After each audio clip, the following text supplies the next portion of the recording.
Buisit talaga. Napakapakialamera, bad trip. Ang ganda-ganda ng araw ko, sinira lang ng buisit na yan.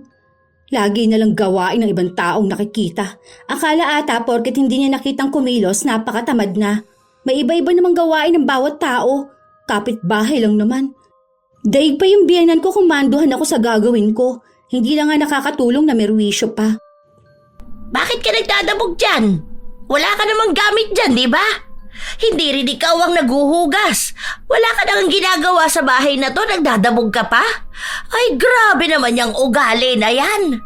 Paano natitiis ni Maricel tong ganito? Pwede ba? Utang na loob, ayoko maging bastos. Please lang, wag mo akong sagarin. Ayoko maging masamang tao. Wag mo naman sanang pakialaman ng buhay ng ibang tao.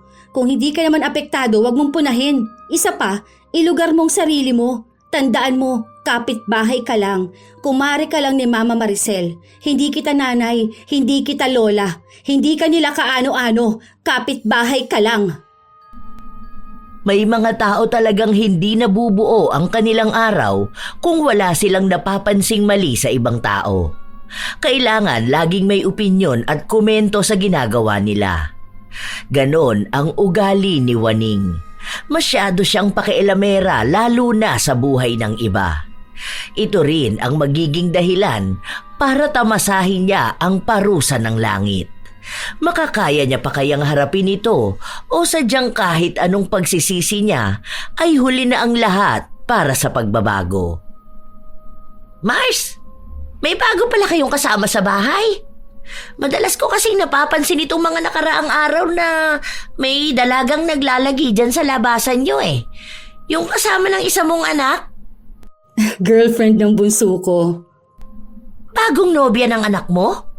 Umuwi-uwi pa ba yan sa kanila? Eh, saan ba yun nakatira? Malapit lang ba sa atin? Baka sa inyo hanapin ng magulang niya yan.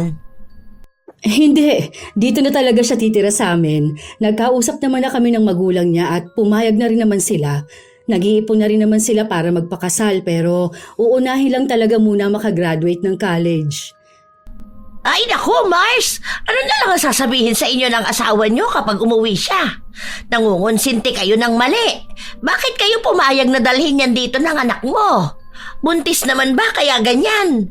Baka kayo pa ng asawa mo ang mag-away kapag nalaman niya yung ganyan. Ipagpatuloy niyo lang kaya ang paglalaban ninyo. Huwag niyo nang isipin kung ano man ang sasabihin ng mister ko dahil alam niyang lahat ng nangyayari dito. Nasa tamang edad naman na ang mga bata. Nagkaroon lang ng problema sa kanila kaya dito na muna namin pinatuloy. Aalis na ako. Tuwing linggo ay nagpupunta si Waning sa kumaring si Maricel para maglabada. Kilala sa pagiging tsismosa si Waning kaya bihira na lang ang may kumukuha sa kanya. Masyado rin kasi siyang pakialamera. Tanging si Maricel na lang ang kumukuha sa kapitbahay nilang ito. Dulot na rin ang awa sa kanya. Mag-isa lang kasi nitong itinataguyod ang mga apo niya at tunay na hikahos sa buhay. Kaya kahit na nakakainis ito, pinagtitimpian na lang ng ginang. Pagpasok ni Maricel ng bahay, pumunta siya ng kusina kung saan naabutan niya si Lian na nagluluto. Ma, pasensya na po kayo kung hindi ko kayo matutulungan sa paghuhugas ng plato. Hanggang sa pagluluto lang po kasi ako pwedeng tumulong eh. Ano ka ba? Hindi naman kita inuobliga sa mga bagay na ganyan. Malaking tulong na nga ito na may nagluluto sa bahay. Alam mo namang ikaw lang ang may masarap na luto rito. Ayaw niyo pa naman ang luto ko, hindi ba? Saka nga pala, pagpasensyahan mo na ha kung ano man yung narinig mo sa matanda kanina. Huwag mo nalang pansinin si Manang Waning. Ganun lang talaga magsalita yon. Masyadong matabil ang dila. Opo, sige po, Ma. Sa Maynila lumaki si Lian bago niya nakilala ang nobyo na anak ni Maricel. Ilang buwan matapos maghiwalay ang kanyang mga magulang, naging lasenggo ang kanilang ama na madalas silang sinasaktan na magkakapatid. Dahil may asawa na ang ate at kuya niya, dalawa na lang sila ng kapatid niya ang naiwan na nagdaranas ng pangmamalupit ng ama. Yon ang dahilan kung bakit sumama si Lian sa nobyo. Hindi na niya matiis ang pangmamalupit ng ama habang ang bunso naman nila ay sumama sa tiyahin nila. Mabuti na lamang at mabait ang ina ng nobyo at tinanggap siya ng buo. Pinatayuan pa sila ng kwarto para doon muna sila pansamantalang manirahan. Isang araw, habang bitbit ni Lian ang pinamiling pagkain at naglalakad pa uwi, hinarang siya ni Waning. Ang gandang dalaga mo naman. Gaano katagal ka na ulit dito? Mga mag 2 months na rin po. Matagal na rin pala. Pero bakit hindi man lang kita nakikitang nakikihalubilo sa iba? Lagi lang kitang nakikita dito kina kumare. Maglalabas ka rin naman para makakilala ka ng ibang tao. Lalo na ng mga kapitbahay natin. Nahihiya po ako makipagkwentuhan sa iba eh. Bago lang din po kasi ako rito. Hindi rin ako sanay makihalubilo sa iba. Sa akin, pwede ka lumapit kapag gusto mo ng kausap. Tuwing linggo rin, naglalaba ko kina Maricel. Kapag ganon, pwede tayong mag-usap dalawa. Sige po, kapag po may pag-uusapan po tayo. Bakit hindi ka sumasabay doon kumain kina Maricel? Ano yon? Ayaw ka ba nilang isabay kumain? Totoo siguro yung iniisip ko na hindi ka talaga tanggap ng pamilya nila. Parang nakikisama lang sa'yo dahil nandyan ka na? Ay, hindi naman po. Bale, ano po kasi, tulog kasi si Dom. Kaya kapag ganyan, hinihintay ko siya para sabay kaming kumain. Alam naman po yun ni Mama Maricel. Ay, ganun ba? Ang alam ko kasi kapag ganyan, hindi talaga tanggap. Hirap niyan kapag magiging biyanan mo na talaga siya. Tapos ikaw, hindi ka namang gustong maging parte ng pamilya nila. Tanggap po ako.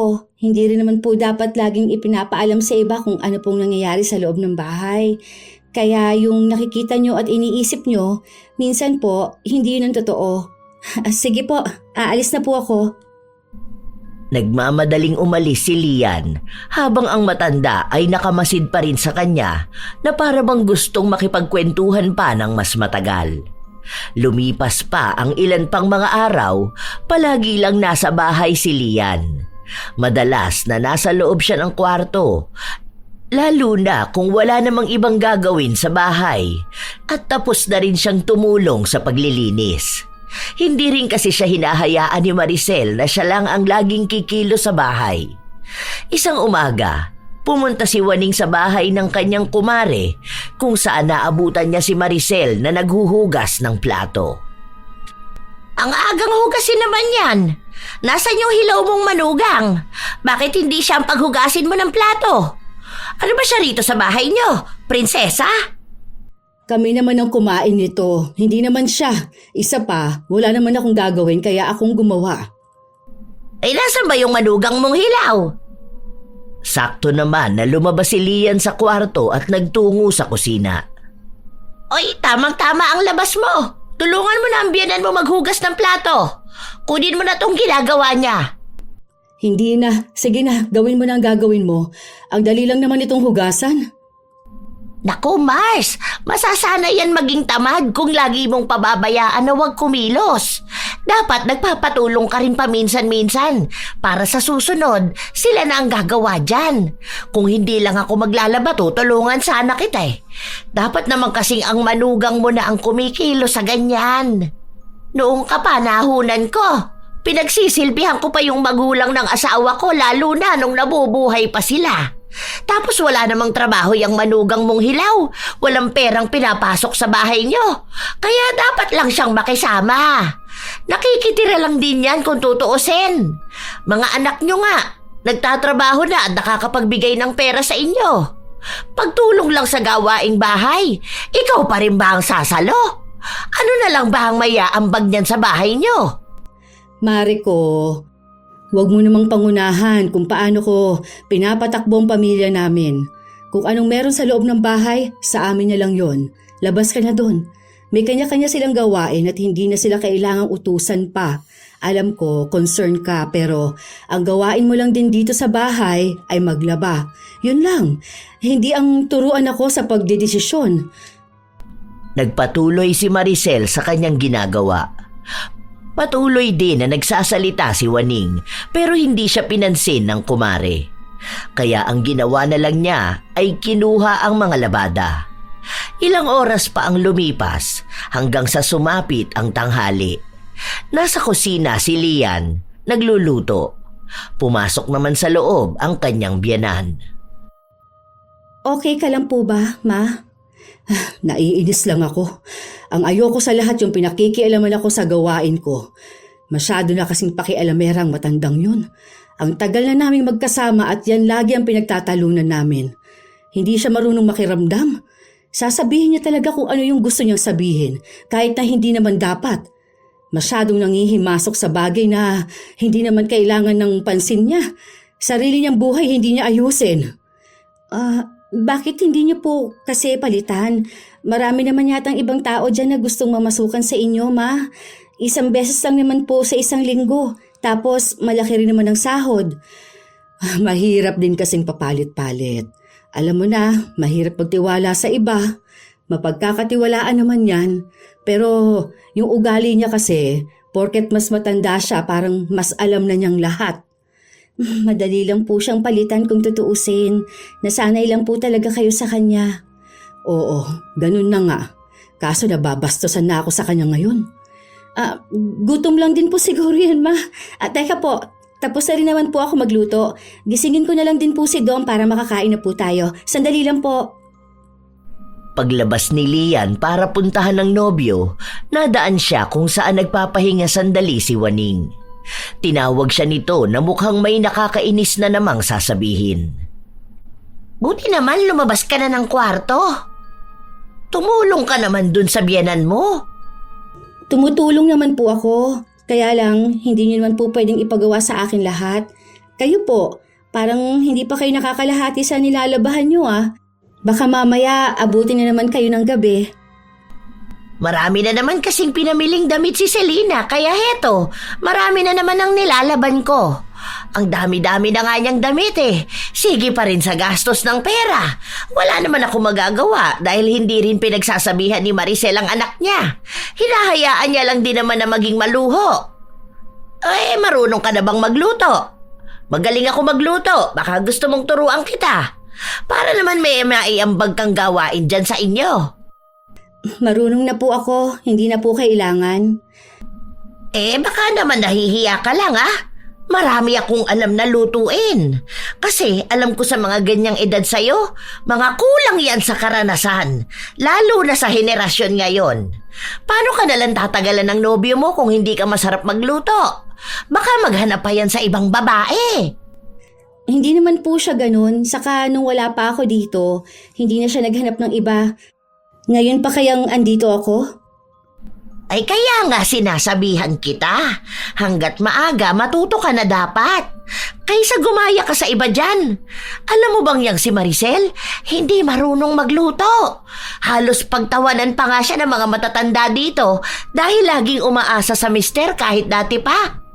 Kung wala siguro ang asawa niya, puro itlog lang ang inuulam nila.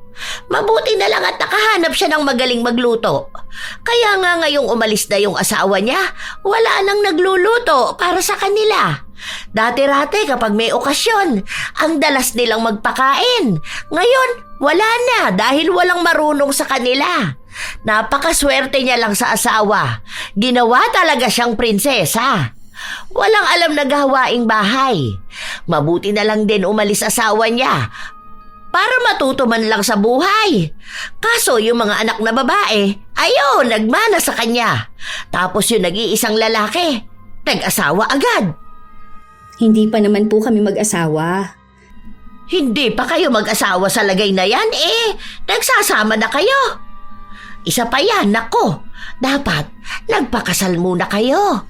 Kababae mong tao, ang ganda mo pa naman tapos ang aga mong lumandi.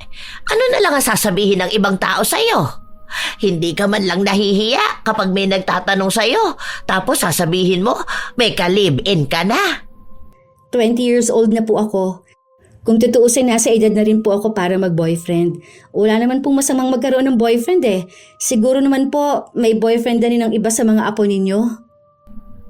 Pero wala sa kanila ang nag-uwi ng nobyo sa bahay ko o kahit ang umalis para makitira sa ibang tao. Ganyan na lang ba ang ipagmamalaki mo sa magulang mo? Bata ka pa kaya pinaaalalahanan kita. Hindi lahat ng matatanda ay bibigyan ka ng payo katulad ko. May gagawin pa po ako. Ilang araw pa ang nakalipas pero napapansin na rin ni Waning na walang pinagbago ang dalaga. Hindi pa rin ito masyadong lumalabas ng bahay o kaya naman ang nagkukusang maglinis ng harapan ng bahay. Noong linggo, bago maglabas si Waning, nilapitan niya si Lian na nasa kusina habang naghihiwa ito ng gulay. Hoy, hindi ka ba pinagsasabihan ng biyanan mo? Hindi ka dapat nagsusuot ng ganyang klase ng damit. Napagsabihan na rin kita noon nakaraan, di ba? Hindi lang dapat sa pagluluto ka tumulong. Hindi naman kita nakikitang nagkukusang kumilos dito sa bahay niyo eh. Diyan lang naman ang bahay ko, tanaw na tanaw ko ang nangyayari dito.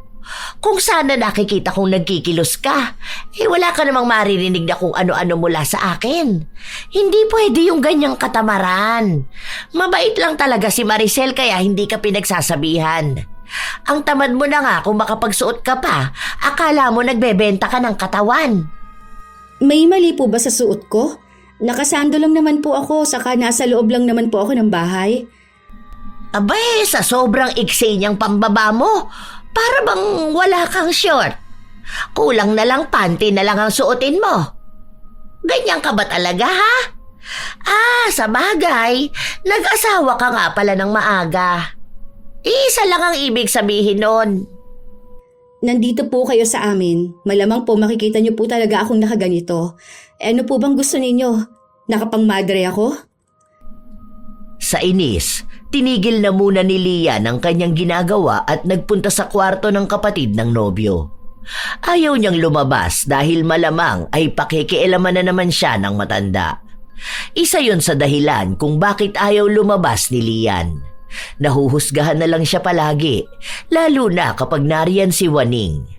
Isang araw, hindi bumisita ang kapitbahay nila sa bahay, kaya malaya siyang nakapagpahinga sa sala. Maya-maya pa ay dumating si Maricel. Marunong ka bang magluto ng maha blanca? Ayoko kasing humingi ng tulong kay Ate Waning. Yun kasi magaling yun magluto.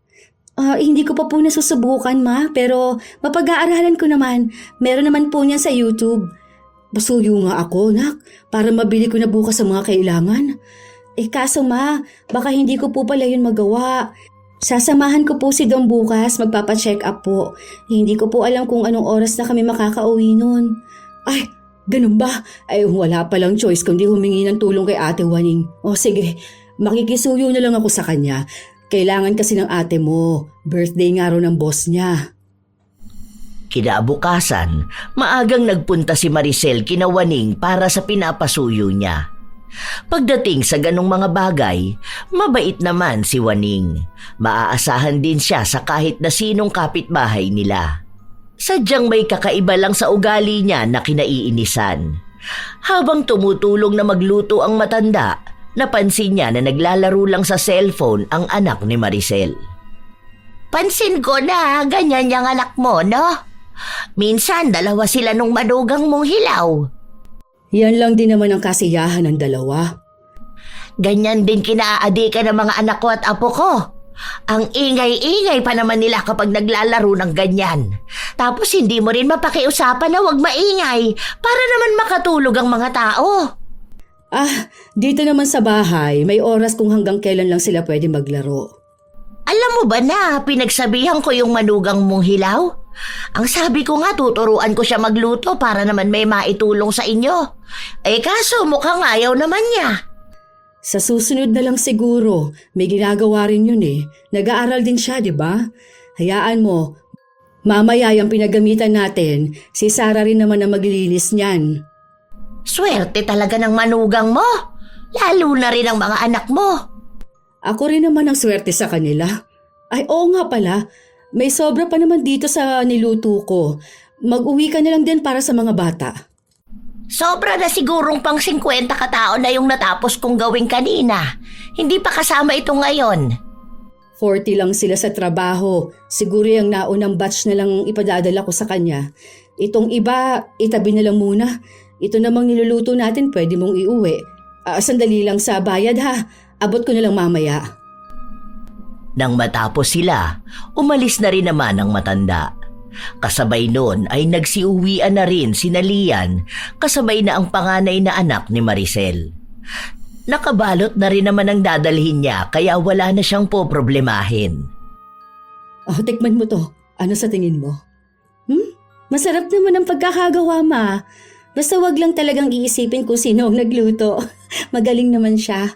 Siguro kung wala lang yung nakakaaway, baka marami din nagpapaluto sa kanya, no?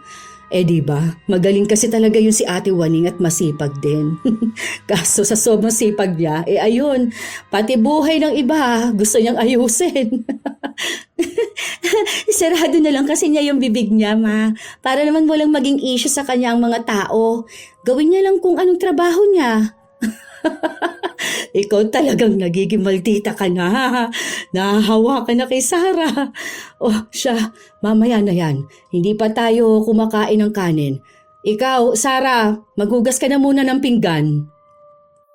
Tanghali kinabukasan, bumalik si Waning sa bahay ni na Maricel para kunin ang naiwan niyang bag. Nang makapunta siya sa kusina, naabutan niya si Sarah na naglilinis sa kusina. Nagtanong ito kung nasaan si Lian at ang sabi sa kanya ay natutulog pa ito. Pinaliwanag niya rin na ang araw na yon ay para sa kanyang paglilinis.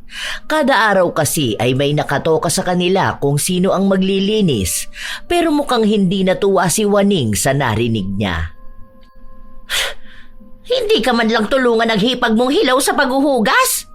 Ang tamad-tamad naman nun. Akala ko ba'y marunong tumulong sa gawaing bahay yon?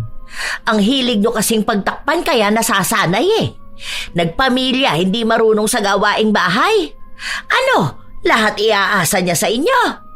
Kung marunong siyang kumain, marunong din dapat siyang maghugas ng pinagkainan. Yan ang nga lang ang pwede niyang itulong. Inunan niya pa ang katamaran.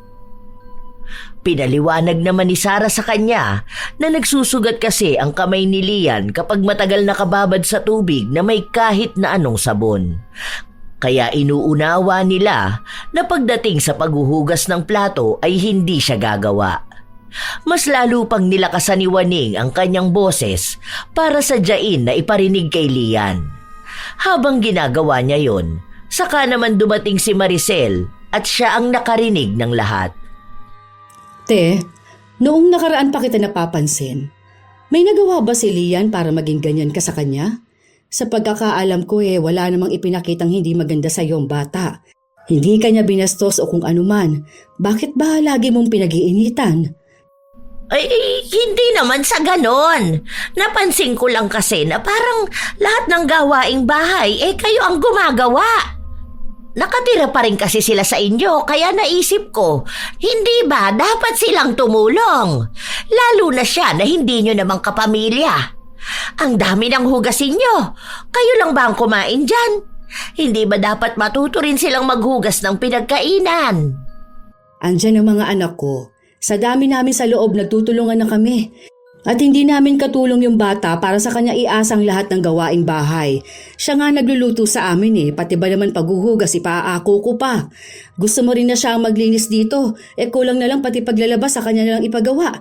Nakikitira sila dito, oo, pero hindi ibig sabihin gagawin na siyang alila.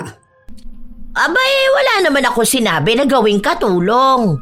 Kaya lang, napapansin kong hindi talaga siya tumutulong. Sa bawat punta ko rito, hindi ko man lang nakikitang nasa labas siya para tumulong sa inyo. Aba, nilabas nga ng bahay, hindi makitang nagwawalis Kung lalabas man, saglit lang, tapos balik ng kwarto. Hindi ba dapat marunong siyang makisama sa inyo, lalo na at pamilya kayo ng asawa niya? Andito pa siya sa poder niyo. Nakikisama naman yung bata. Tumutulong nga siya sa gawaing bahay pero hindi pwedeng lahat ng oras sa harap mo siya kumikilos. Ano bang gusto mo? Nakikita mo ang bawat kilos niya?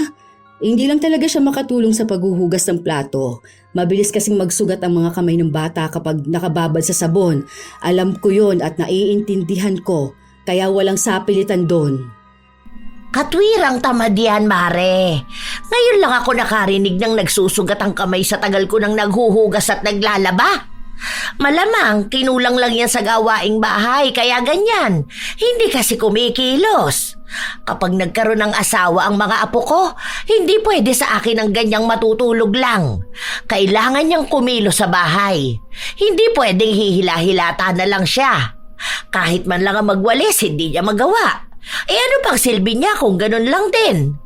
Ang aga-aga niyang naglandi, ni hindi muna tumulong sa kanila bago naghanap ng aasawahin. Tapos ganyan pa. Nasa edad na sila. Tsaka hindi mo siya kilala. Hindi mo alam kung anong pinagdaanan sa buhay ng tao. Basta ako, tanggap ko siya. Yun lang naman ang mahalaga. Buhay na namin to, kaya wag mo nang pakialaman. Inaalala ko lang kasi kayo. Kasi kayo ang masasagad kung hindi kayo magsasalita. Sagutin niyo pa rin naman sila, kaya anong masama kung tutulong sila sa inyo? Na dapat naman talaga responsibilidad nila. Kaya kasi nasamantala ng ibang tao dahil dyan sa kabaitan nyo. Tingin ko rin naman hindi ganun kalaki ang naambag ng anak nyo kasi mababa lang ang pasahod sa probinsya natin. Imposible namang makapagbigay ng malaki ang bunso mo. Lalo na sa fast food lang naman nagtatrabaho. Working student pa. Sa kanila palang dalawa, kukulangin na ang perang kinikita ni Domingo. Bakit parang ikaw pa ang problemado? Hindi ka nakakatulong sa totoo lang. Hayaan mo kami lalo kung tungkol sa pamilya namin.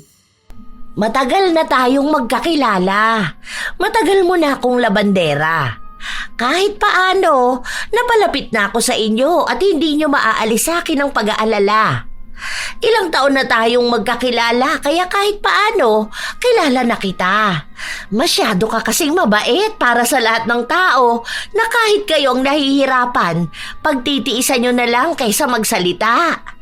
Lahat kayo kumikilos, samantalang yung manugang mong hilaw nakakulong lang doon sa kwarto niya. Parang walang ibang pakialam kundi ang sarili lang. Kung ano man ang gawin niya, hindi niya naman siguro kailangang ipakita sa'yo para aprobahan mo siya. Masama ang pakiramdam ng bata. Baka pwede namang pagpahingahin siya. Hindi mo pwedeng ipaako sa iisang tao ang lahat ng gawaing bahay para lang masabing tumutulong siya. Hindi ko siya tinanggap dito sa pamamahay ko dahil kulang kami sa katulong.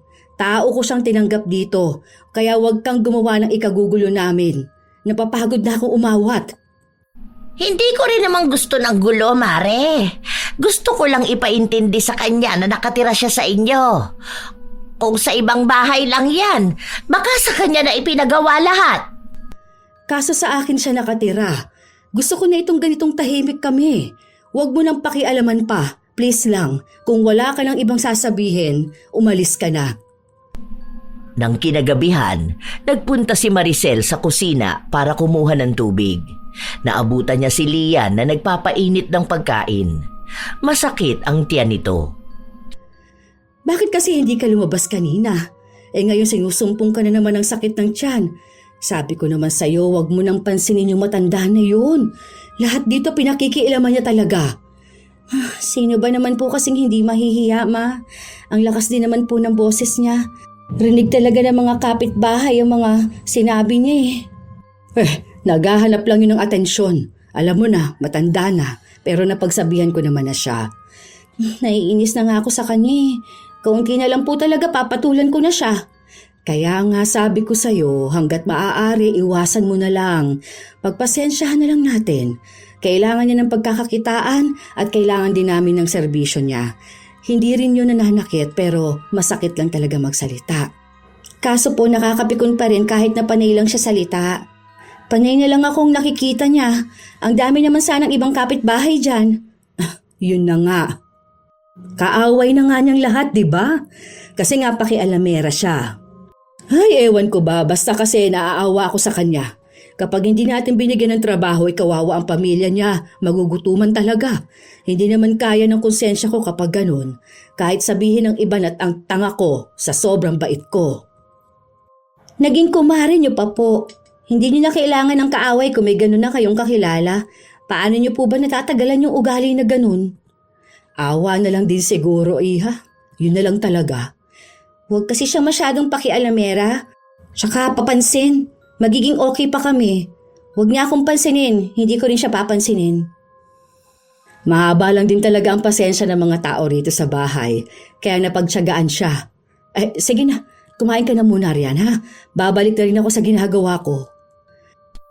Ilang araw pa ang lumipas, hindi na natapos-tapos ang parinigan ni Lian at Waning. Pumapatol na rin kasi ang dalaga dahil sa inis na nararamdaman niya. Nagmamatigas si Lian na ayaw ring magpatalo sa matanda, kaya sa tuwing magpaparinig ito sa dalaga, ay siya namang balik ni Lian ang parinig sa matanda. Isang araw, saktong nasa labasan si Maricel. Habang kausap ni Sarah si Lian sa bakuran, biglang dumating ang matanda kaya pumasok na lang sa kusina si Lian para makaiwas. Pero sumunod sa kanya si Waning na noong una ay hinahanap si Maricel dahil may sasabihin ito. Pero ang napansin ng matanda ay ang paglilinis ni Sarah. Ano? Ikaw lang ba ang tao rito sa inyo? Bakit palaging ikaw na lang ang naaabutan kong naglilinis ng bahay? Anong gawain ng isa? Buhay prinsesa ba? Magkasama lang kayo kapag puro paglalaro sa cellphone. Ay, naku naman. Kapag may kasama ka nga namang tamad sa bahay, ang hirap-hirap. Natigilan sa pagsasalita si Waning matapos na makarinig ng malakas na kalampag. Buwisit talaga. Napakapakialamera. Bad trip. Ganda-ganda ng araw ko, sinira lang ng buwisit na yan. Lagi nilang gawain ng ibang taong nakikita.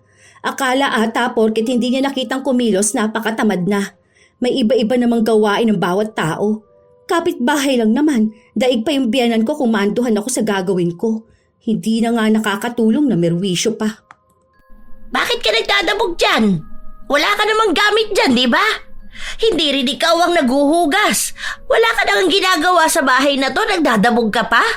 Ay, grabe naman yung ugali na yan. Paano natitiis ni Maricel tong ganito? Pwede ba? Utang na loob. Ayokong maging bastos. Please lang, huwag mo akong sagarin.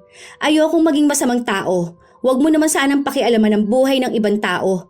Kung hindi ka naman apektado, huwag mo nang punahin pa. Isa pa, ilugar mong sarili mo. Tandaan mo, kapitbahay ka lang. Kumare ka lang ni Mama Maricel. Hindi kita nanay, hindi kita lola, hindi ka nila kaano-ano. Kapitbahay ka lang. Si Sarah ang pumagitna sa kanila. Umiinit ang tensyon kaya pinaalis na lang ni Sarah ang kapitbahay nila. Halata rin naman kay Waning na hindi siya papayag na nabastos siya ng ganun lang. Pagdating ni Maricel, agad namang kinuwento ni Sarah ang nangyaring kaguluhan kanina. Ilang beses na ring pinakiusapan ni Maricel ang matandang kapitbahay pero pilit lang din itong sinasabi na wala siyang masamang intensyon sa kanila.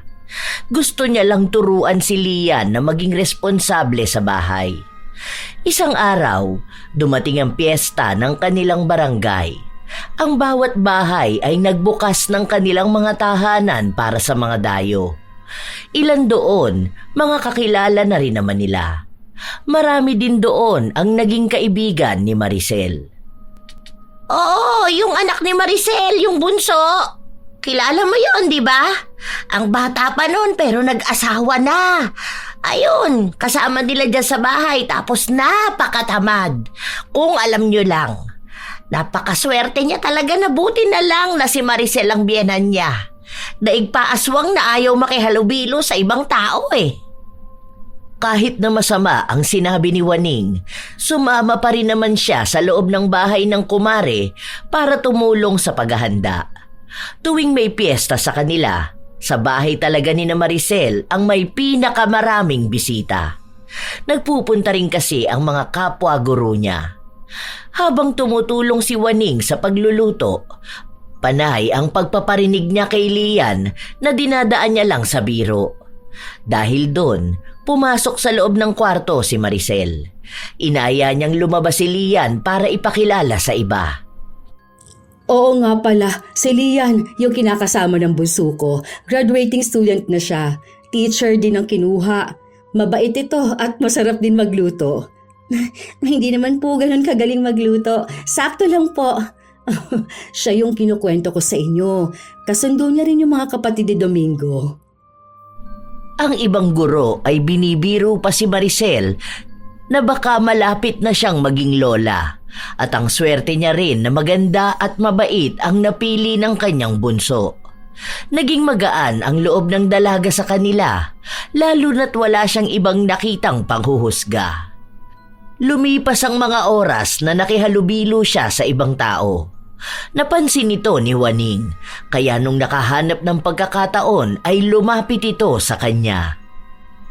Mabuti naman at marunong ka nang makihalubilo sa iba. Maganda yan na makilala ka naman ng ibang tao. Hindi lang naman sila Sara ang tao dito sa atin. Atribida talaga. Ayos na po sa akin kahit sina Ate Sara lang ang kakilala ko. Kadalasan kasi puro chismis lang naman din ang dala ng ibang tao.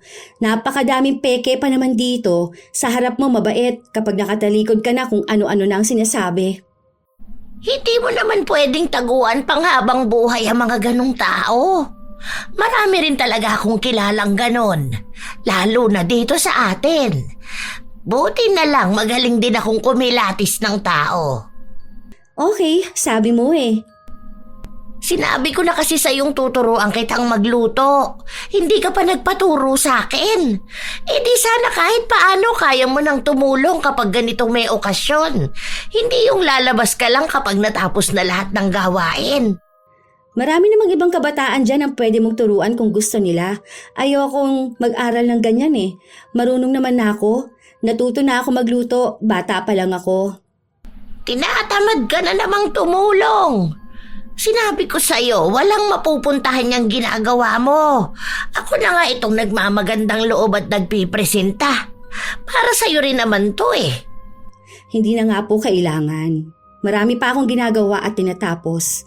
Si mama nga po hindi ako pinakikialaman eh o pinipilit sa kung ano-anong bagay. Kung ganyan ka ng ganyan, paano ka nalang tatagalan ng nobyo mo? Problema niya na yon kung maghahanap siya ng iba.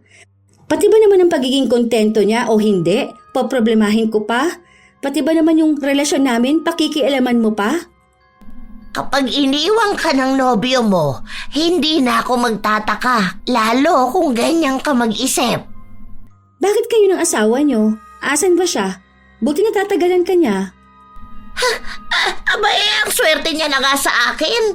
Ang daming lalaki na nireto sa akin nung kabataan ko. Kaya lang siya ang natipuhan ko. Kaya nga dapat bago kayo nagsama ng nobyo mo, inalam mo muna kung siya na ba talaga ang para sa'yo. Parang inuto ka lang bumigay ka naman agad. Sayang ka talaga. Hindi ko nga alam kung may nangyayari na ba sa inyo kahit na hindi pa naman kayo kasal. Oh, ayan na ang biyenan mo, palapit sa atin. Nasaan na si Ma'am Lorna? Nakita niyo? Hinahanap ko rin po. Baka nakaligtaan ko. Ito kasing kumari niyo, wala pong ibang ginawa kundi ang kausapin ako. Yung anak mo doon, kanina ka pa hinahanap. Hindi na nagsalita pa si Waning. Kusa siyang umalis. Nang makalayo na siya, doon na lang muling nag-usap ang dalawa. Habaan mo na lang ang pasensya mo, ha? Hindi po ba pwedeng ibang tao na lang ang tawagin natin kapag ganitong may okasyon o anuman? Nakaka-bad trip na po kasi na lagi na lang ganyan sa tuwing nagkikita kami. Ako nang napapagod sa nagmamarunong na matandang yun. Siya na ang bida sa lahat. Paulit-ulit na lang lagi. Tapos hindi niya rin nakikita yung mga mali niya. Laging ibang tao ang may mali. Ang hirap din kasing maghanap ng taong mas maayos at mas masarap magluto sa kanya. Kahit ako parang ayoko na rin siyang kunin. Kaso wala Ayoko namang napapahiya kapag may handaan. Lagi pa namang maraming nagpupunta sa bahay. Baka isang araw mabalitaan niyo na lang po nakasaksak ako ng tsismosa kapag nagpatuloy pa to. Ang dami-dami naman tao dito kahit isa wala man lang mas maayos maggawa kaysa sa kanya. Hayaan niyo ma. Mag-aaral ako magluto para po sa inyo. Para hindi mo na kailanganing tawagin yung gurang na yun. Buti talaga, natatagalan siya ng asawa niya. Napakamanhid ng bruhang yun. Akala mo naman perpektong mga anak niya. Iniwan nga sa kanya mga apo niya. Kung hindi mo siya dediretsuhin, madalas hindi niya naman talaga alam kung sino bang tinutukoy mo. Tingin mo ba, Bakit walang nag-aaksayang makipagtalo sa kanya kahit halos lahat ng tao dito may galit na sa kanya? Kaya nga sinabihan kita na huwag mo nalang bigyan ng pansin dahil ganyan. Ikaw na lang talaga ang mananawa sa kanya. Makapal po kasi ang mukha niya, ma. Masyado kasi mapagmalinis Akala mo perpektong tao. Nakakainis. Paano hindi ko mapapansin nagpapaepal talaga. Hindi ko naman siya gustong kausapin. Ang hilig niya magpapansin sa akin. Ayoko lang talaga ng gulo hanggat maaari, ha? Kapag kinausap ka, huwag mo kausapin para matigil na rin. Mabuti naman at nautusan mo siyang maghugas. Kung hindi pa siguro natambak ang hugasin, hindi pa siya magtutulong sa paghuhugas, ano? Sabi ko naman sa'yo, tumutulong siya sa amin. Hindi ko na kailangan pang utusan. Naintindihan ko namang tuwing linggo ka lang nandirito kaya hindi mo alam ang nangyayari sa loob ng bahay. Kaya hindi maiiwasang hindi ka alam. Isa pa, sinabi ko naman sa'yo na hindi mo na kailangang bantayan ang bawat kilos ni Lian. Nga pala, pwede ko bang isama itong kapatid ko? Ngayong araw lang na paglalaba ko. Gusto lang kasi ng kausap. Kung hindi lang naman sana bawal. Wala naman akong sinabing bawal. Basta kapag maglalaba lang kayo, walang masama na may kasama ka. Total, babae lang din naman siya para may kakwentuhan ka na rin. Medyo mainit kasi sa amin hindi siya sanay sa mainit. De aircon kasi sila sa kanila, hindi tulad sa atin hanggang hangin lang ng puno. Mahal magpa-aircon. Pero ayos lang, malamig naman sa labas, mahangin. Ay naku, sinabi mo pa. Ang mahal ng kuryente namin, kaya nga lagi akong nasa labas lang. Para makatipid na rin ba? Ikaw ba, hindi ka ba magpapalagay ng aircon? Wala akong balak. Baka lalong hindi magsilabas ng bahay ang mga bata. Mga taong bahay kasi ang mga anak mo Yung panganay mo, lumalabas lang talaga kapag papasok sa trabaho. Pero noon pa man, di talaga nagpapakita sa ibang tao. Naku, wag na ang mga anak kong ikwento mo. Kahit yung mga anak at apo mo na lang, te. Ay oo nga pala, medyo maselan pala ang panganay mo kapag ganyang usapin. Yung asawa ni Mare, nasa abroad. Diba nga yung asawa mo galing din abroad? Tumangulang ang kapatid niya. Ilang sandali pa, sinabi niya na may negosyo rin silang pinapalago. Kasabay pa na nakapangasawa nga ang anak niya ng mayaman. Maganda nga yung ganyan. Malaki rin ang kitaan kapag may farm. Ang galing lang. Si Maricel kasi, 20 years nang nagtatrabaho. Hanggang ngayon wala pang napupundar. Yung asawa niya naman halos 10 taon ang wala rito. Kulang lang siguro sila sa diskarte. Baka pwede mo siyang payuhan. Ito akin lang ha. Kontento kasi kami kung anong meron kami. Kung gusto mo manghingi ng payo, pwedeng-pwede pero magkaiba tayo ng gusto. Mas gusto ni Mister ang nakakagala katulad ngayon. Total, mga malalaki na ang mga bata at hindi na kailangan bantayan. Kung gusto niya nang tumigil magtrabaho, ayun, ayos lang din. Kahit bukas na bukas tumigil siya, pwedeng-pwede dahil may ipon naman kami. Pero mas gusto niya kasi doon sa abroad at mas marami siyang kasamahan na kailangan pa siya. Alam mo namang hindi makasarili ang mister ko para isipin lang ang sarili niya at umuwi na lang basta-basta. Dahil inaalala niya rin yung mga tao niya doon. Tsaka masaya ako sa anumang meron ako ngayon. Masaya kaming pamilya. Hindi ko kailangan gawin kung ano ang ginagawa ng iba. Kung gusto mong umasenso sa buhay, ayan, may kapatid ka pala na kaya magbigay ng payo sa'yo. Sa inis ni Maricel ay umalis siya at iniwan ang dalawa. Noong pumasok sa loob ng bahay si Maricel, saka naman lumabas ang panganay niya para magtapon ng basura. Nagparinig pa ito na mukhang ang patama ay kay Waning. Magsisimula na sana siyang maglaba pero tumayo siya para iwan yon. Ay nako, tara na nga. Ang susuplado talaga ng mga tao rito, parang hindi marunong makisama. Ikaw na nga itong nagmamagandang loob tapos babastusin ka pa. Lalo na yung malditang anak ni Maricel. Ay naku, bata pa lang ang tabel na ng dila. Kaya naman walang gaanong kaibigan dito sa atin. Masyadong mataas ang ere. Akala mo kung sino? Yaman-yamanan pa, samantalang umaasa pa rin naman sa magulang. Kaya siguro ni wala pang nobyo dahil sa kasungitan at kadaldalan. Maganda nga, kaya may mga nagkakagusto pa rin. Pero nako, maldita talaga yung batang yan. Nagmamadaling umalis si Waning kasama ang kanyang kapatid. Kitang-kita nila kung paano mainis ang matanda kaya natutuwa si Lian. Matapos makitang nakasarado na ang gate, lumabas si Lian sa kwarto. Natatawa naman ako dun sa ginawa ni ate. Hindi na rin niya kaya ano. Alin, hindi ko narinig. Pero kilala ko si ate mo. Kapag may gustong sabihin ako, sasabihin niya talaga. Matapang. Kaya nga halos lahat dito inis sa kanya. Sana kung gaano siya kadiretso magsalita, ganun ka rin para hindi ka naaabuso, ma. Sa sobrang bait niyo po kasi paulit-ulit na lang yung pagpapabalik mo sa nakakainis na matanda na yun. Halos 2 linggo ang lumipas. Nanatili pa rin ang kapatid ni Waning sa kanila. Pero wala silang ibang ginawa kundi ang pakialaman ng buhay ng iba. Lalo na ang palagi nilang binabantayan ay si Lian.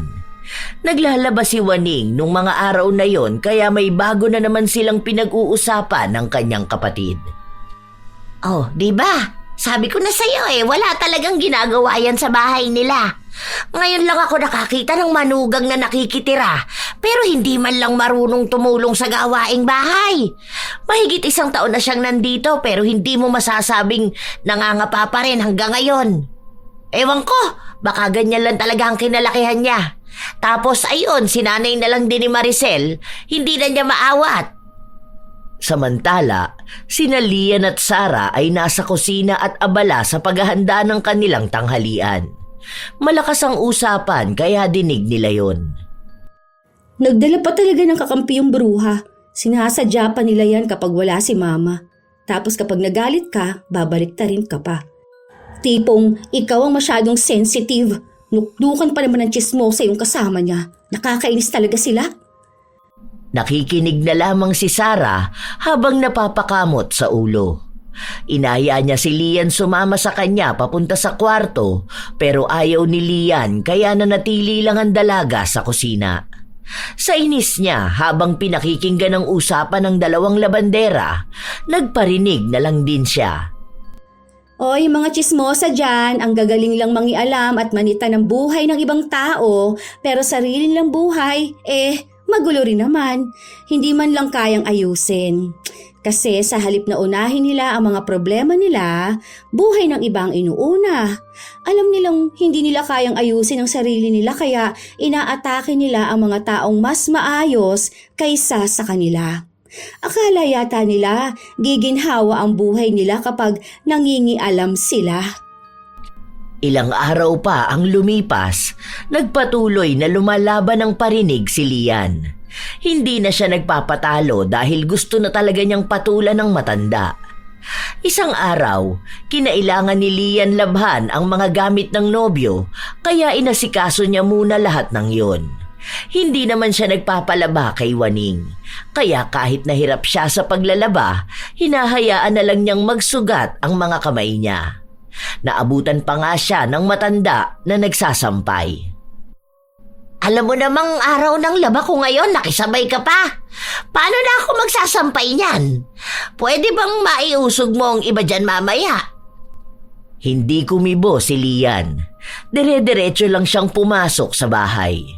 Nagpatuloy ang araw kung saan nakapaglaban na rin si Waning. Sakto na kung kailan naman niya naisampay ang mga damit ay sumama ang panahon. Biglang umulan, kasunod naman nun ay ang paglabas din ni Maricel para maglikom ng mga sinampay. Nako, tingnan mo yung manugang mong hilaw. Nasa kusina naman sana hindi ka man lang tinulungan dito. Hinayaan lang tayo. May ginagawa siya, hindi naman pwedeng iwan niya yung niluluto niya. Baka ka mo naglalaro sa cellphone, hindi mabitiwan ang laro. Kaya nagiging sobrang tamad, pinapaboran mo na lang lahat ng ginagawa niya. Ang swerte pa nga ng magulang niyan at nawala na yung anak nilang tamad sa bahay. Siguro kaya pumayag silang dito na tumira para mabawasan ang iniisip nila. Swerte kami sa batang yan. Napakasipag niya at kami pa nga ang walang masabi dahil ang dami niyang naitutulong dito. Hindi ko talaga makita ang kasipagang sinasabi mo. Lagi mo lang namang pinagtatakpan yung batang yan. Nandiyan pa ba mga magulang niyan? Naibalik mo na lang kaya? Ano bang sinasabi mo? Masaya kaming kasama si Lian. Wala na rin naman siyang mauuwian dahil hiwalay na ang mga magulang niya. Sila magkakapatid na lang ang magkasama. Kaya nga bilib ako sa kanila eh. Kahit gano'n na sitwasyon, hindi nila iniwan ang isa't isa. Pero ngayon kasi, may kanya-kanya na silang buhay. Kaya pala ganyan. Wala kasing magulang. Siguro kaya iniwan ng mga magulang niya dahil sa ugali niya.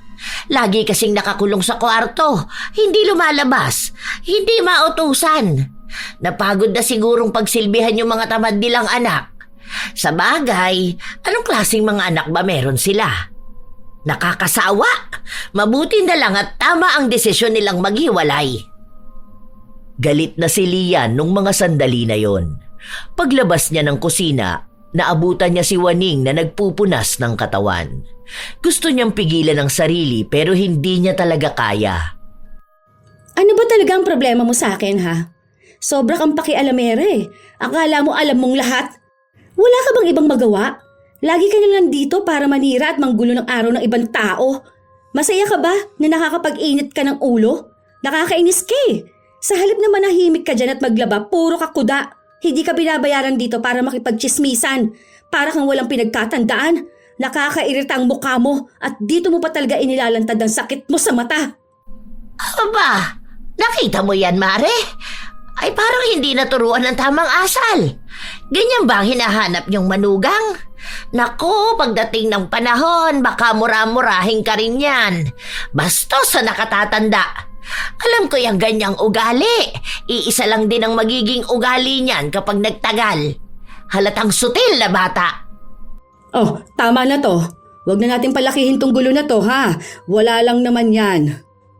Hindi niyo pa kasi nakikita ang tunay na ugali niyan dahil may pakinabang pa kayo. Sinusuportahan niyo pa sila eh. Tingnan mo, kapag wala ka nang maibigay sa kanila, baka ipagtabuyan ka na lang nila. Pagtanda mo, kapag hindi ka na makalakad, baka lasunin ka pa niyan. Ngayon nga lang na malakas ka pa, hindi ka na tinutulungan. Paano pa kaya kapag uugod-ugod ka na? Sa lakas sumagot niyan, hindi ako magtataka kung balang araw bastusin ka rin. Ang dami ko nang nakitang kabataang ganyan, hindi nagbabago. Pabigat sa lipunan, bastos talaga. Gusto mo galangin kita? Umaasal kang taong kalye tapos gusto mo respetuhin ka? Hindi ka naman mukhang gagalang-galang, chismosa ka. Basta makapanira ka ng tao kahit ano lumabas yan sa bibig mo, sige lang. Ang galing mo rin gumawa ng kwento, no? Baliw na lang ang maniniwala sa'yo. Ang malas na magiging manugang mo. Ang galing mong manita ng mali ng tao. Pero sarili mo, hindi mo alam itama. Wala kang ibang ginagawa kundi pansinin lahat ng kilos ko. Anong gusto mo? Sundin kong lahat ng payo mo para lang tumahimik ka? Gusto mo ng perpektong manugang? Bakit? Perpekto ka? Hindi ka naman pamilya ng asawa ko para pakisamahan ko. Pero pinakikisamahan pa rin kita. Subukan mong gawin niya sa magiging manugang mo. Baka kulang pa itong murang matatanggap mo sa akin ngayon. Akala mo naman kaya mong suportahan na magiging pamilya ng anak mo. Samantalang ang alam mo lang gawin, paanda rin yung bibig mong malaki. May kinikita ka ba sa paninira? O ano bang napapala mo? Yan lang ba ang nagbibigay saya sa'yo? Ang tagal ko na nagtitimpe ha. Tumatanda kang paurong. Tama na yan, tama na. Itigil mo na yan, Lian, tama na ha. Ikaw rin, Ate Waning, tama na. Nakakaya sa ibang taong nakakarinig. Huwag niyo nang pagtalunan yan. Hindi naman dapat pinag-aawayan yung ganito kasimpleng bagay. Tama na yan, Lian, ha? Pasalamat ka na lang talaga at kahit papaano marunong pa akong gumalang. Kahit na sa katulad mong kampo ni Satanas, ewan ko na lang talaga kapag nakarma ka. Baka lahat ng pinaggagawa mong ganito babalik sa'yo na sobra-sobra. Ewan ko lang talaga kung hindi ka maghirap at magsisi. Yun na rin ang naging huling araw ni Waning sa pagiging labandera sa kanila. Iniiwas na lang ni Maricel ang maaaring maging mas malalang pangyayari kapag nagtagal pa ito sa kanila. Nagbibigay rin kasi ng sakit ng ulo si Waning sa buo nilang pamilya. May mga nakukuha silang bagong labandera pero hindi nagtatagal ang mga yon dahil sa ibang issue. Kahit na hindi sila nagkikita-kita, nagpapalagana pa rin ng mga maling balita si Waning tungkol kay Lian. Dahilan para lalong hindi makalabas ng bahay si Lian. Tingnan mo, Ma. Kahit wala na dito yung matandang yun, perwisyo pa rin ang dala niya. Hindi talaga nahihiya sa sarili. Ang lakas ng loob manira ng tao. Buti at may naniniwala pa sa kanya kahit ganyan ang ugali niyan. Panay sila tanong kung humingi na raw ako ng tawad pagkatapos ko siyang bastusin. Bakit? Ako bang nauna? Sabi ko naman kasi sa'yo, pabayaan mo na lang siya. Gamay niya nang mambaliktad ng tama at mali. Sa huli ikaw pa rin ang nagiging masama, hindi ba? Kilala ko na kasi yan. Tsaka alam mo naman ang mga tao, hilig din na makisawsaw kahit na alam nila ang ugali ng iba. Dapat po pala hinayaan ko na lang siyang dumada ng dumada. Sita siya ng sita. Bakit? Ano po bang ginawa kong masama? Porket ako lang hindi niya kilala kaya kinakaya-kaya niya lang ako? Ganun po ba yon? O dahil ako yung bago na hindi niya mauto? Bakit niyo po ba kasi naisipang yun ang kuning labandera? Alam niyo naman po palang ma-attitude yung matanda na yun. Kung ako yun, hindi ko po talaga tatagalan ng ganung ugali. Kaya nga, hindi masyadong nalabas sa mga ate mo. Dahil ganun, wala kasi akong ibang mahanap na mas malinis ang labada kesa sa kanya. Kahit naka-washing kinukusot niya pa. Tsaka malaking tulong na rin yun sa kanila dahil nag-aaral pang mga anak nun. Tapos ang dami niya ring apo. Lahat yun kargo niya. Sinabi ko naman na sa'yo to dati, di ba? Tsaka nakikita mo naman. Kung ganyan ang nanay ko, maglalayas na lang po ako. Hindi ko kakayanin yung araw-araw akong sisitahin sa lahat ng gawain. Buti sana kung talagang kasita-sita. Pero yung maliliit na bagay lang naman sana, hindi na lang palagpasin. Ang malas ng anak niya sa kanya, sobra. Ganyang klaseng ugali niya? Sus, tagal-tagal ko nang pinagtitimpian yan, Ma. Kung hindi lang po dahil sa inyo, baka nasa bunutan ko na po siya. Oh, hayaan mo na. Huwag mo nang pansinin. Wala naman na siya rito. Ay, yun na nga. Wala na siya rito pero yung paninira niya, hindi pa matigil-tigil. Ang init-init ng mata niya sa akin para namang ikauunlad niya kapag nasira ang pangalan ko. Tiisin mo na lang kasi mawawala rin naman yung mga chismis nila na yun. Wala lang talaga magawa ang ibang tao. Sana nga po matapos na, Ma. Nakaka-stress po, sa totoo lang. Kung pagtutuunan mo siya lagi ng pansin, ikaw lang rin ang kawawa. Isipin mo na lang na kaya ganun siya magpapansin dahil hindi niya makuha sa bahay nila yung pansin na gusto niya. Yung panganay niyan kasi, nakipagtanan din noon. Kaya nga nagkaroon siya agad ng apo.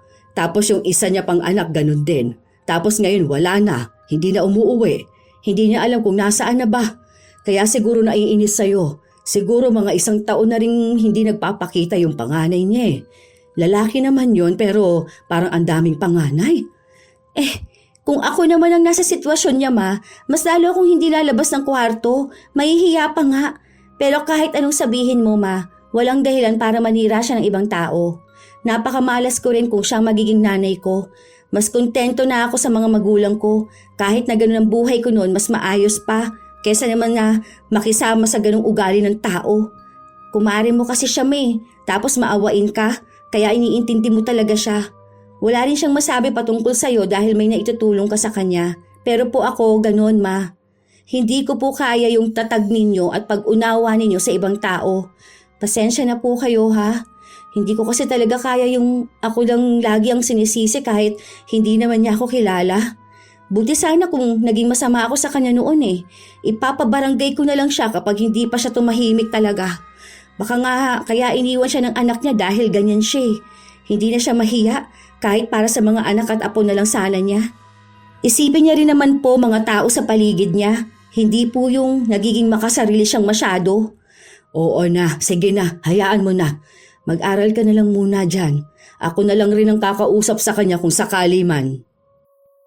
Ilang linggo ring nanahimik si Waning matapos siyang kausapin ng masinsinan ni Maricel. Unti-unti ring nakalimutan ng mga tao ang usap-usapan tungkol kay Lian. Ngunit makalipas ang ilang buwan, may kumalat na balita tungkol sa bunsong anak ni Waning. May inuwi kasi itong babae. Mas bata pa ang edad kay Lian. Ang sabi, kinakasama na raw ito ng bunso ni Waning dahil buntis na ang babae. Nagkagulo pa nga sa bahay nila pero di kalaunan ay tinanggap din ni Waning ang nangyari. Wala pang trabaho, walang ipon. Dapat parehas na nag-aaral ang dalawa pero mas inuna nila ang tawag ng laman. Pinalayas ang babae sa kanila kaya inuwi na lang ng anak ni Waning. Nagkaroon ng panibagong kargo si Waning. Isang araw, habang naglalakad si Maricel, nasa lubong niya ang matanda. Para bang mas lalong nangulubot ang balat nito at pumayat ng husto. Kung susumahin, para bang 10 taon agad ang itinanda nito dahil sa dami ng problemang bitbit niya.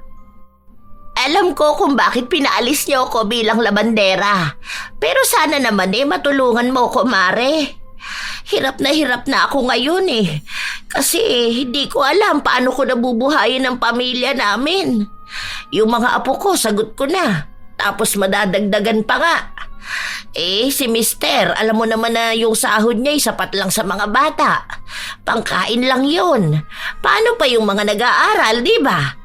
May nagtatrabaho naman na sa mga anak ko, kaso ayun naman, may kanya-kanya rin silang buhay.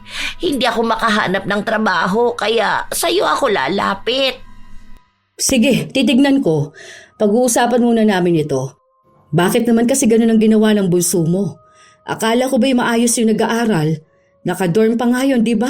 Tapos bigla na lang umuwi na may babae na. Ayun, nabuntis ang kaibigan niya. Ayaw tanggapin ng magulang yung bata dahil mahirap na daw sila magdadagdag palamunin pa.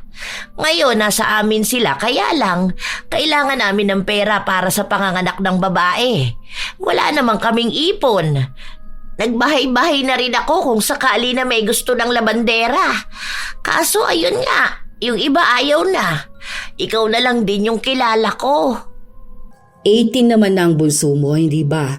Bakit hindi siya maghanap ng trabaho para may pantustos naman siya? Bumuo na siya ng pamilya Dapat alam na niya ang responsibilidad niya. Naghahanap pa lang ng trabaho. Hindi rin namin sigurado kung magkakasya ang sasahurin niya para nga sa panganganak nung kinakasama niya. Maselan kasi ang pagbubuntis ng babae. Basta ang daming kailangan. Kasi nga, bata pa lang nabuntis na. Dami naming problema ngayon. Ako, lalo na talaga sa pera. Wala naman ibang tutulong sa akin. Humingi na ako ng tulong sa kapatid ko kaso wala rin namang maibigay. Kaya dapat doble kayod ako. Sige, pumunta ka sa bahay sa linggo.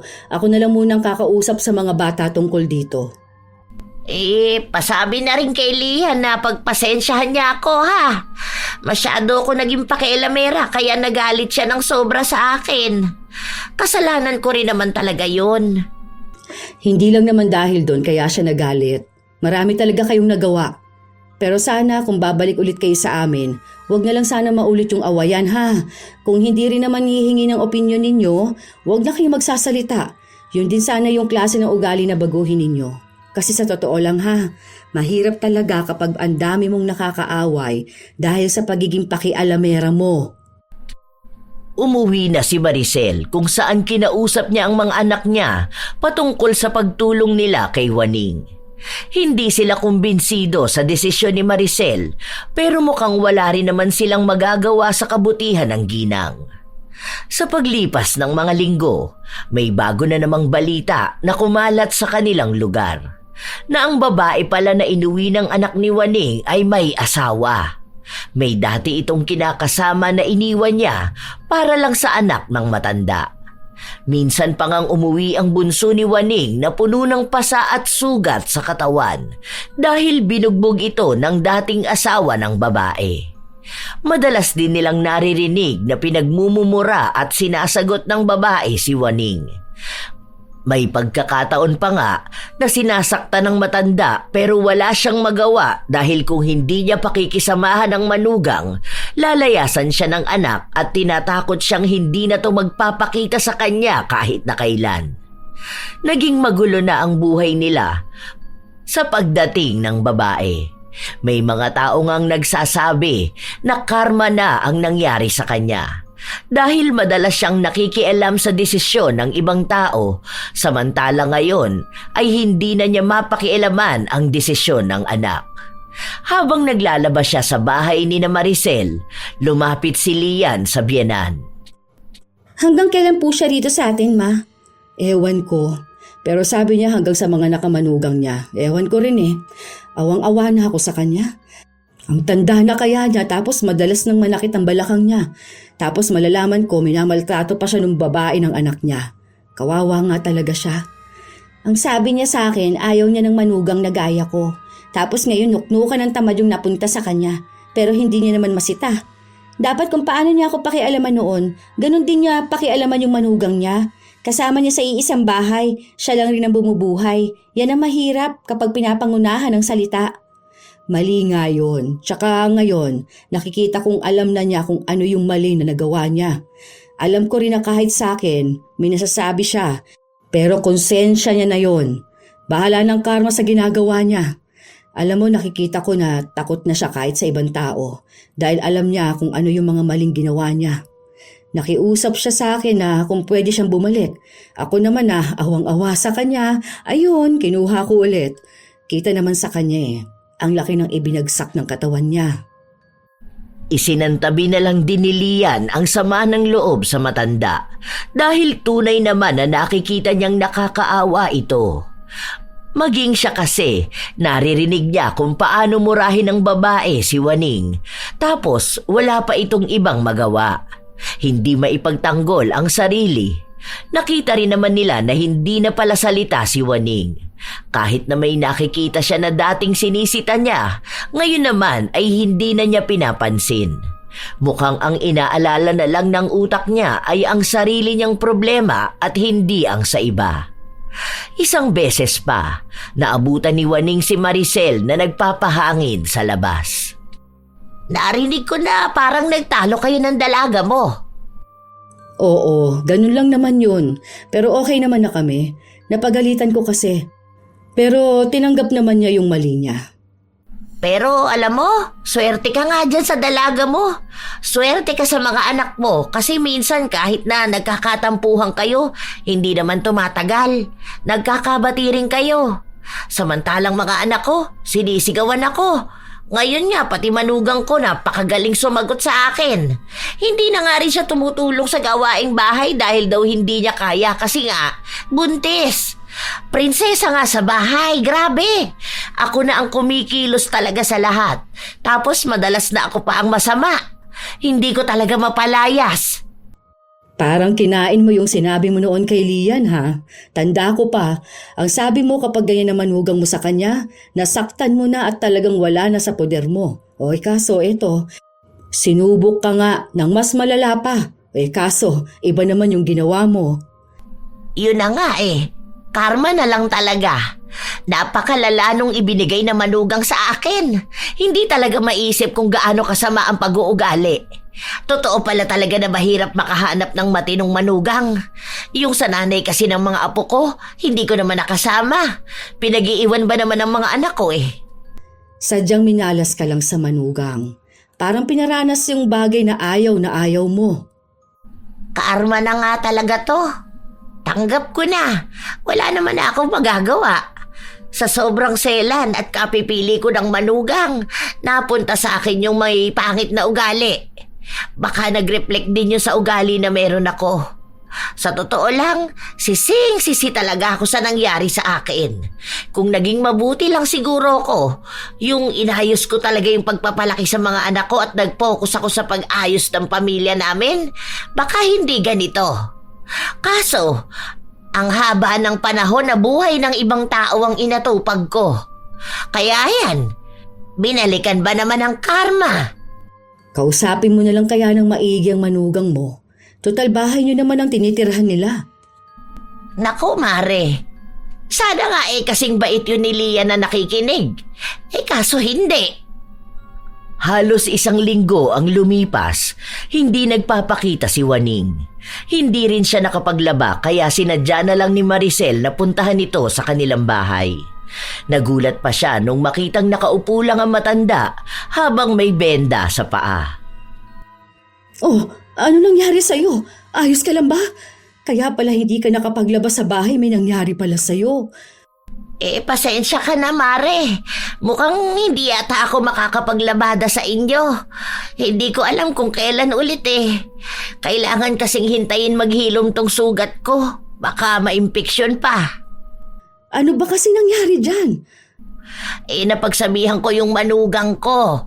Tapos ayun, nagtalo-talo na sila rito sa bahay.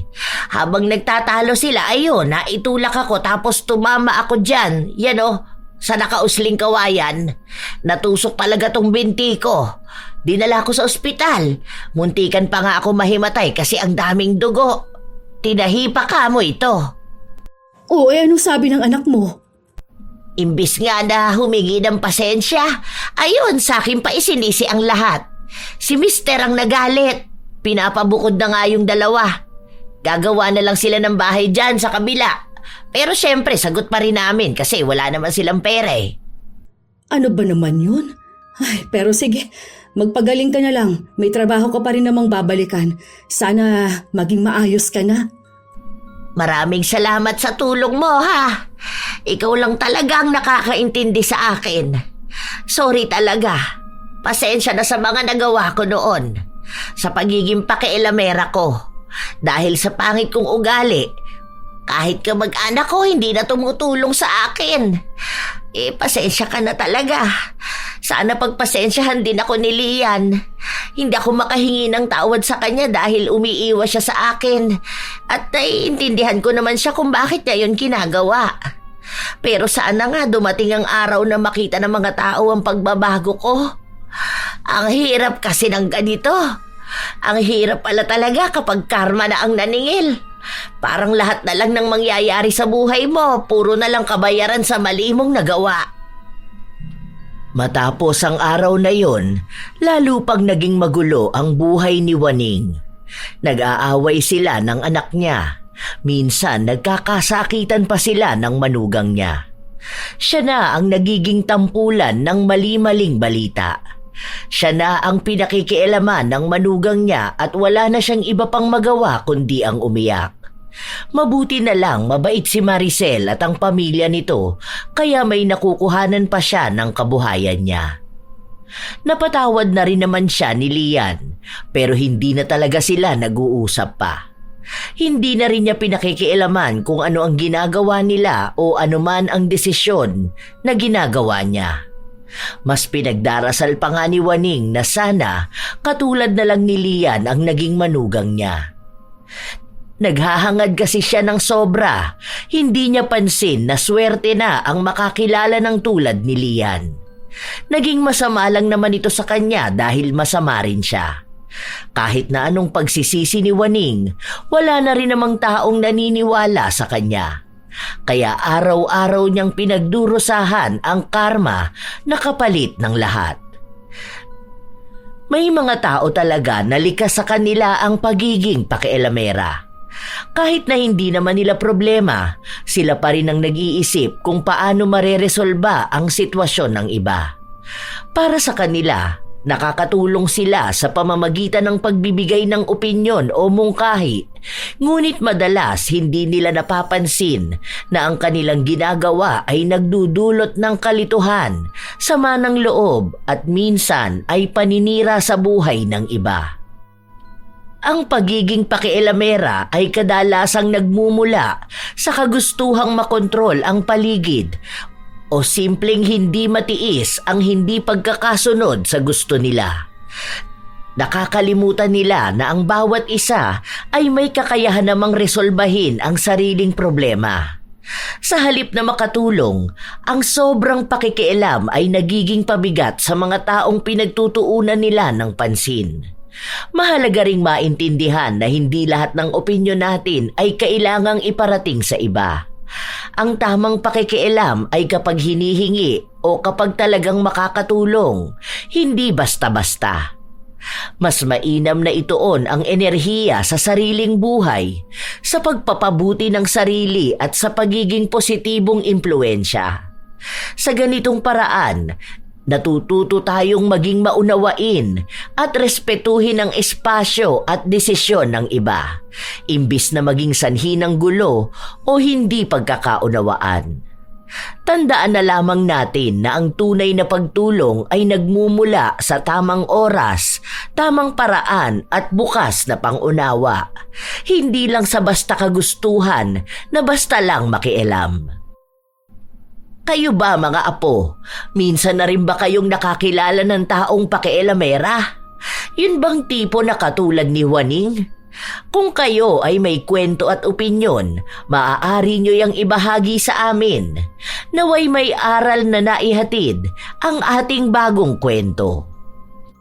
Shout out sa ilan sa mga masusugid na tagapakinig ng mga istorya ni Lola Telang. Mark Alvin Baril, May Villar. Shout out din sa kanyang mga kaibigan sa Laguna na si Maria Diana Gonzalez, Laika Eunice Ustaris, Luigi Querijero, Jaber Matthew Belisario, Tita G Vlog, Stella Cabral da Silva, Inday Sumailo, Ruben Granada, Renz Coronacion ng Andox SPC1, Menelen Bantillo, Sara Sahorda, Delia Alyon, Nenita Lozada, Adventures of Quezonian, Madam Ilay, Tootsie Roll, Bakahig Ishi Raqueza.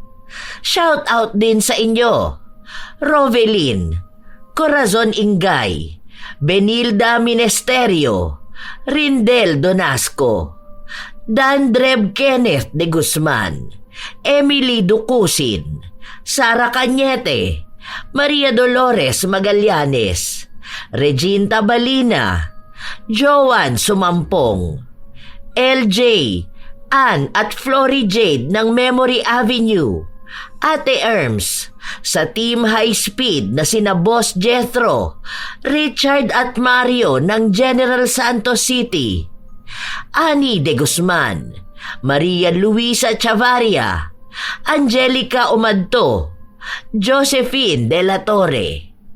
Ito ang inyong Lola Telang at maraming salamat sa palagi ninyong pakikinig mga apo.